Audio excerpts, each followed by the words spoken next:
it's no secret that the way we consume TV is forever changing. You know, the advances in technology, different trends, and I think it's really important that GBC adapts and so that we stay current. So I think that's something that's always been at the especially the last couple of years. I don't think it's anything new, but I think that's something we definitely have to sort of like continue and tap into. So, you know, I think for me personally, it's about how we navigate this change so that we stay very current on this digital era, so to speak, but without sort of neglecting our core audience, which is television at the end of the day and linear television. A lot of people, the vast majority of people, still sit down and watch, you know, City Pulse, the news at 8:30, but there is another side. I mean, things are pivoting.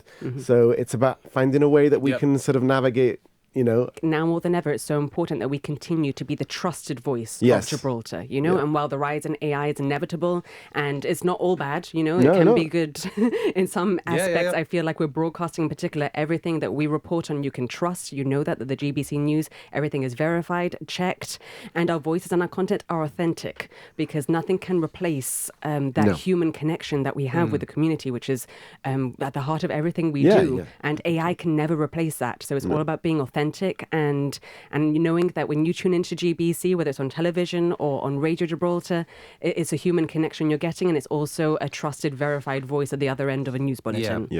I think in terms of like television, I think AI could be used as a tool to help maybe workflows, but never to replace on-air talent. We definitely need to celebrate what makes us us, you know, which I think is what we're always going back to, whether that's our language, our local music, which I feel really passionately about championing, our local musicians. We've got so much talent. Spanish music. We want Radio Gibraltar to sound authentic and representative of our community, you know, so although we're already in a very strong position as we are, there's always room for improvement, and yes, that is something that we'll look into. Apart from music, there are other ways we can explore our multilingual society, whether that's in podcasts and in television. I'm sure James will agree. It's something important that we need to celebrate, you know, it's what makes us us. Yeah, it's our identity, it's part of our identity, and we shouldn't lose that. And it's what sets us aside from Spotify or you know, any other kind of platforms that you might be using, you know, it's very important. Immediately now, we've got like the Sports Awards coming up next month. That's that's a big one for us, you know, because it's our production and it's our way of thanking the sporting fraternity.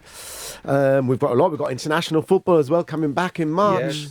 I dare say a treaty in the horizon, perhaps. So again, we'll be working closely with television and radio and news, to be able to inform and keep the public up to date. So it's just non-stop, really. I think GBC wouldn't be GBC if we didn't have the community behind us. And I think everything we do has got to be focused on local. Local. That is our heart. No? It's the heart of the corporation. That's what we do.